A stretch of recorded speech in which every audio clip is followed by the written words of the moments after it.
Hi friends, prime minister Narendra Modi గారు మన గణవరం వచ్చారు. సీఎం చంద్రబాబు నాయుడు గారి ప్రమాణ స్వీకారం ముగించుకొని ఒడిశా బయలుదేరారు. మీకు పీఎం గారి పర్సనల్ ఫ్లైట్ చూపిద్దామని ఇంత దగ్గరగా షూట్ చేశాను. ఇది ఇండియన్ ఎయిర్ ఫోర్స్ వాళ్ళ ఫ్లైట్. వీడియో నచ్చితే తప్పకుండా లైక్ చేయండి, మీ ఫ్రెండ్స్కి షేర్ చేయండి. గన్నవరం ఇంటర్నేషనల్ ఎయిర్పోర్ట్ అండర్ కన్స్ట్రక్షన్లో ఉంది. చూడండి, ఎయిర్పోర్ట్ చుట్టూ ఫుల్గా డెవలప్మెంట్ జరుగుతుంది. So don't waste your time. Investment గన్నవరంలో స్టార్ట్ చేయండి. మంచి ఫ్యూచర్ ఉంది. చుట్టుపక్కల అన్ని ఐటీ కంపెనీలు వస్తాయి.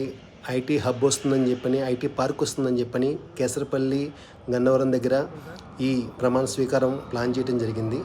సో కాబట్టి మీ ఫ్యూచర్ బ్రైట్గా ఉండాలంటే గన్నవరం చుట్టుపక్కల మీరు ఇన్వెస్ట్ చేయండి. మీ ఫ్యూచర్ని బ్రైట్గా ఉంచుకోండి. తప్పకుండా మీ ఫ్రెండ్స్కి షేర్ చేయండి ఈ ఇన్ఫర్మేషన్ని.